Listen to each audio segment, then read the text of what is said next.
Welcome to Native Report. I'm Stacey Thunder. The Stockbridge-Munsee Band of Mohican Indians were originally located on the eastern seaboard.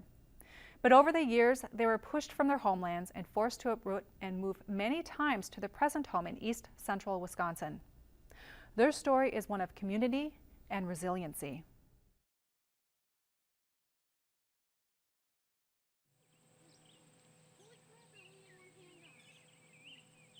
On the summer day, the Arvid E. Miller Museum and Library is the ideal setting as Stockbridge-Munsee President Robert Chicks discusses the history of the reservation.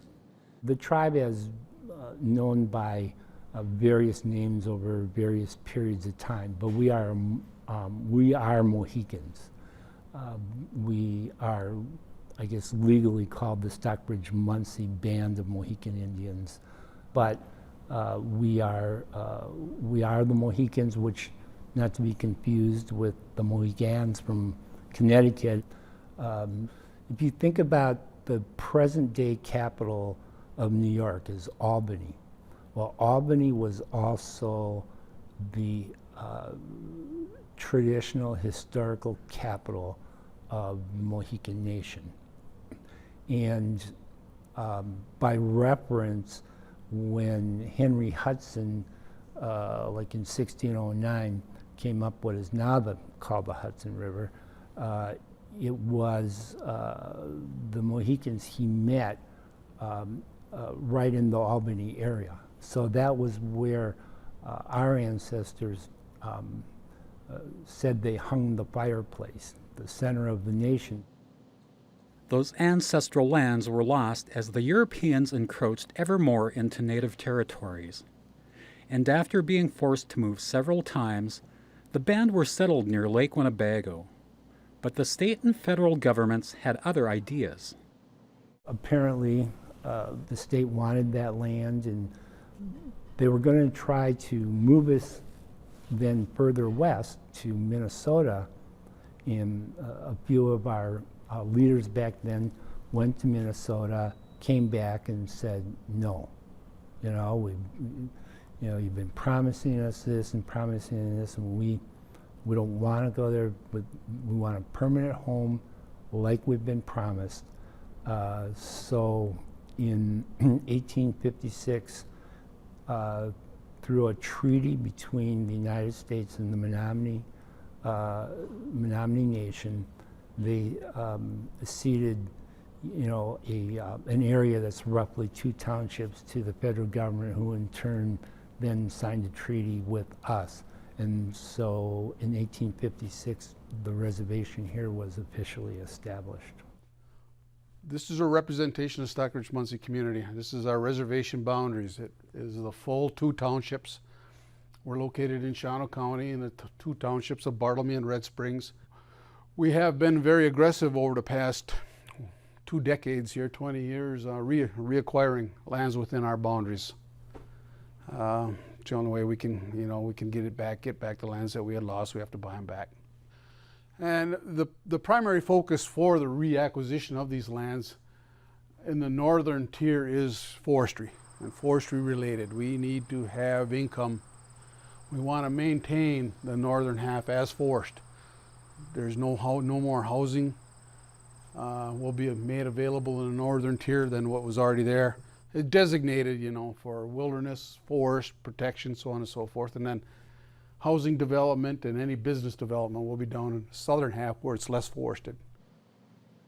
Like many Native nations, the past is not the past for the Stockbridge-Munsee, as traditions are kept very much alive in the present.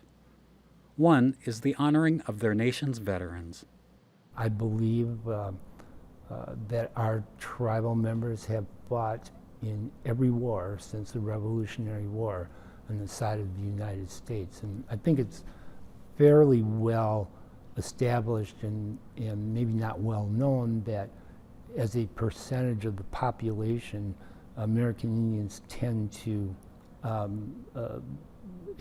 a greater percentage of their members in service than any other group of people. We have a huge veterans organization, the Mohican Veterans, and They have a place down by our health center where there's a wall with the names of all the veterans going all the way back to pre-revolutionary times, I would guess, and so there's a great honor among all tribes. The warrior was really held in high regard.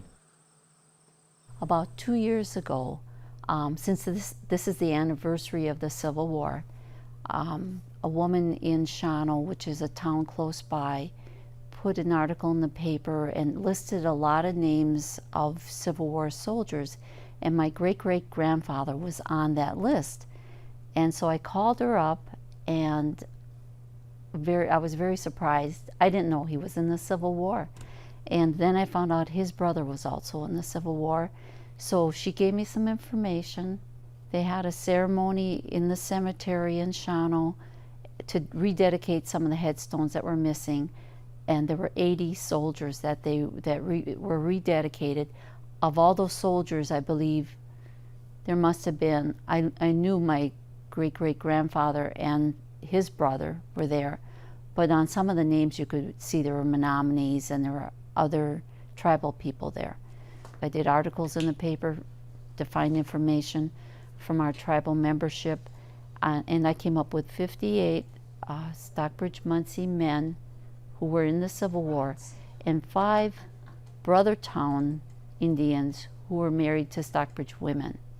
And so I'm sure I have more to go through, but it's been just amazing.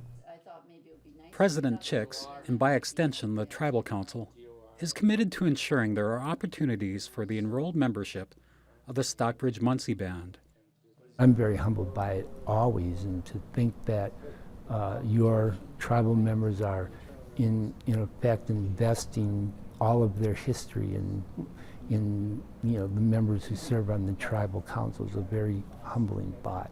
And so you take that with you every night to the pillow and hope that